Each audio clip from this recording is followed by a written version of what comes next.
17वीं सदी में हिंदुस्तान पर मुगलों का शासन था, जो अपनी क्रूर नीतियों से हिंदुओं को कमजोर करने की कोशिश कर रहे थे। पर मुगलों को लगता था कि उनको दंड देने वाला कोई नहीं है।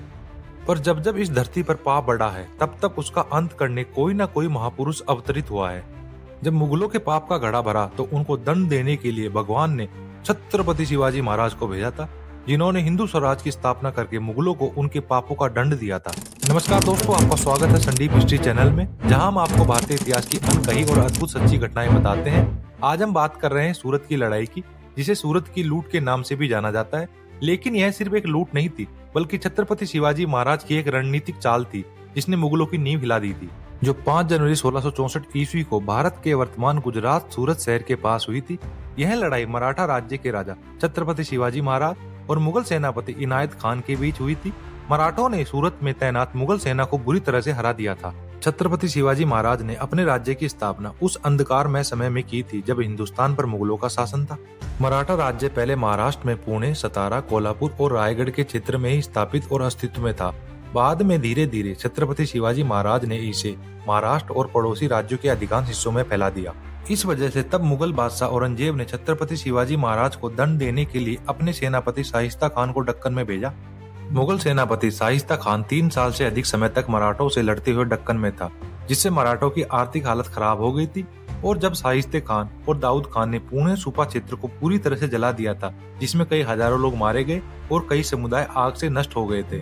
शाहिस्ता खान ने पुणे में लाल महल पर अधिकार कर लिया था और जितना लूट सकता था लूट लिया था। इसके बाद संपूर्ण दक्कन को अपने अधीन करने की प्रक्रिया शुरू करने के लिए औरंगजेब ने पुणे और सूपा के निहत्थे हिंदुओं के खिलाफ मुगल सैनिकों को भेजने की योजना बनाई। शिवाजी महाराज को पता था कि अगर हिंदू स्वराज का सपना साकार करना है तो नए किले बनवाने और मौजूदा किलों को मजबूत करने की आवश्यकता थी, और साथ साथ एक वफादार सेना की भी आवश्यकता थी। लेकिन यह भव्य सपना एक नाजुक धागे पर टिका था, पैसा। अपने सपने को हकीकत में बदलने के लिए उन्हें एक बड़ी रकम की जरूरत थी, वह भी जल्द से जल्द। इसलिए मराठा राजा छत्रपति शिवाजी महाराज ने एक साहसिक योजना बनाई, जिसमें उन्होंने न केवल चल रहे युद्धों में मुगलों को परास्त करने, बल्कि एक ही झटके में अपना खजाना भी भरने की योजना बनाई। खाली पड़े खजाने को सबसे तेजी से भरने का सबसे आसान तरीका है एक शक्तिशाली सेना की मदद से एक अमीर शहर को लूटना। उस समय सूरत एक समुद्र बंदरगाह शहर था, जिसका इस्तेमाल मुगलों द्वारा अरब सागर में समुद्री व्यापार के लिए किया जाता था। शहर में ज्यादातर हिंदू रहते थे, लेकिन यहाँ मुसलमान और अन्य लोग भी रहते थे, जिनमें शहर के मुगल प्रशासन के अधिकारी भी शामिल थे। सूरत, जो उस समय पर करों से 10 लाख रुपए से अधिक की कमाई करता था, छत्रपति शिवाजी महाराज का उद्देश्य इसी धनी बंदरगाह शहर पर कब्जा करना और लूटना था, और सारी लूट अपने रायगढ़ किले में लाना था।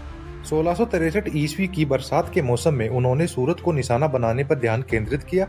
शिवाजी महाराज के जासूसों और एजेंटों ने पूना और बुरहानपुर के बीच उत्तरी मुगल क्षेत्रों का सावधानी पूर्वक निरीक्षण किया। सटीक खुफिया जानकारी के साथ शिवाजी महाराज ने एक महत्वपूर्ण अशांति पैदा करके औरंगजेब की प्रतिष्ठा को धूमिल करने के इरादे से सूरत पर हमला करने की योजना बनाई।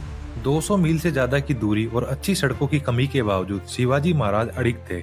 उन्होंने रणनीतिक रूप से डांडा, राजपुरी, पेड़ और नासिक के आसपास के इलाकों में सैन्य शिविर स्थापित किए, जिनमें कुल मिलाकर लगभग 4000 सैनिक थे। सिद्दी और पुर्तगालियों को दबाने की आड़ में ये सैनिक जनवरी 1664 की शुरुआत में अपने ठिकानों से सूरत की ओर बढ़े।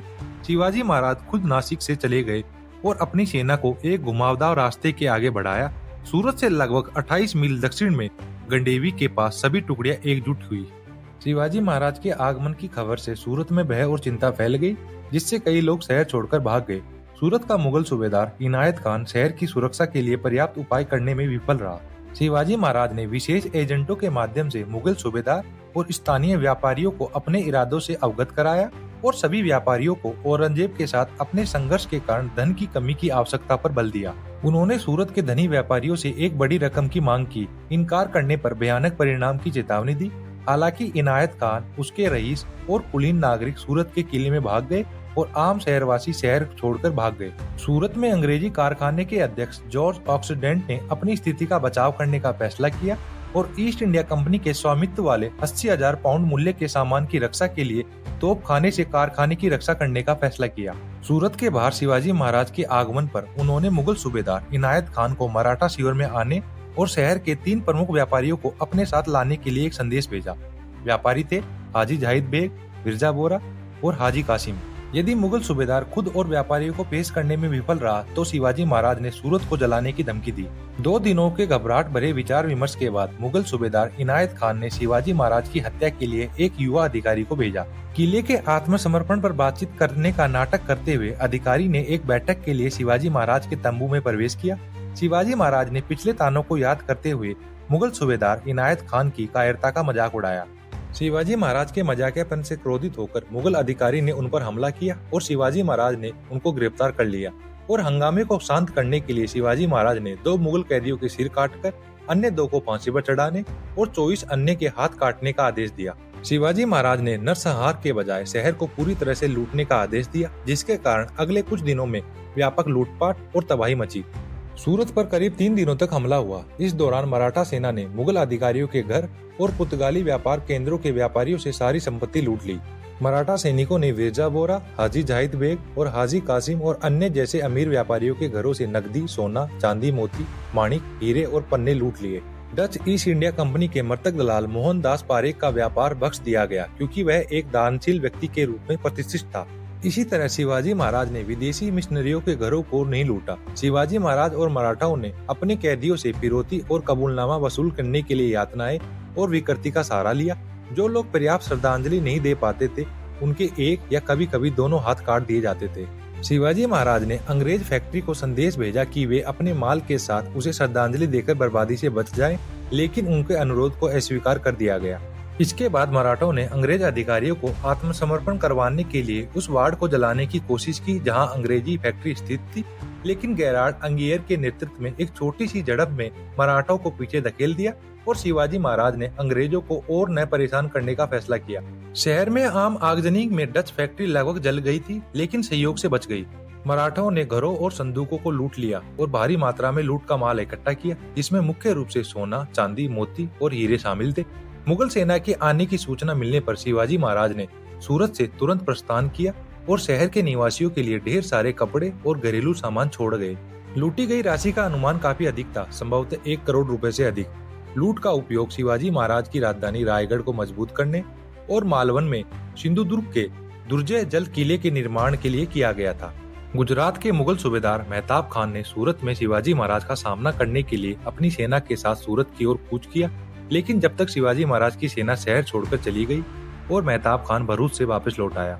स्थानीय शहरवासियों, मेहताब खान के अधिकारियों और मुगल बादशाह औरंगजेब ने अपने स्थानीय वार्ड की रक्षा के लिए अंग्रेज कारखाने की प्रशंसा की। जब इनायत खान सूरत के किले से बाहर निकला तो नागरिकों की एक गुस्साई भीड़ ने उसका मजाक उड़ाया और उस पर मिट्टी फेंकी। इनायत खान के बेटे ने बदला लेने का फैसला किया और एक बनिए लड़के को तीर से मार दिया। सूरत के व्यापारियों को हुए नुकसान को देखते हुए औरंगजेब ने शहर के देशी और विदेशी व्यापारियों के लिए आयात और निर्यात पर 1 साल के लिए सीमा शुल्क माफ कर दिया। ईस्ट इंडिया कंपनी ने भी अपनी फैक्ट्री की रक्षा के लिए अपने अधिकारियों को काफी बोनस दिया। इसके बाद भी शिवाजी महाराज तब तक शहर को लूटने की धमकी देते रहे जब तक कि औरंगजेब ने उन्हें सूरत जिले के वार्षिक राजस्व का 4 या 40% नहीं दिया। पर क्या इसे लूट कहना उचित है? तो मैं आपको बता दूं कि शिवाजी महाराज की लूट से सूरत के अमीर व्यापारी डरे हुए थे, लेकिन इसका आम लोगों पर ज्यादा असर नहीं हुआ। क्यों? महाराज ने आदेश अनुसार अपने चतुर जासूसों से पता लगा लिया था कि अमीर कहाँ रहते हैं, इसलिए सैनिकों ने सिर्फ उन्हीं जगहों पर निशाना साधा। उन्होंने कैपुचिन चर्च जैसे पवित्र स्थानों की भी रक्षा की क्योंकि उन्हें धार्मिक स्थानों का सम्मान था। उनके लिए दयालुता भी मायने रखती थी।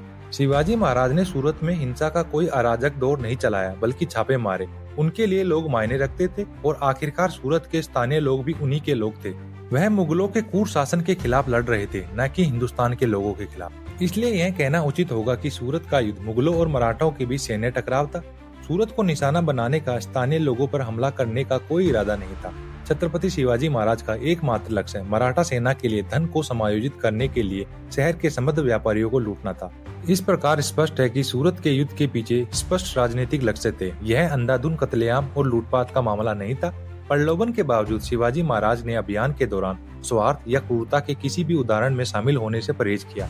बेशक उन्होंने दुश्मन के इलाके में व्यापारियों पर हमला किया, लेकिन अपने राज्य के अंदर उन्होंने उन्हें रत्नों की तरह सुरक्षित रखा।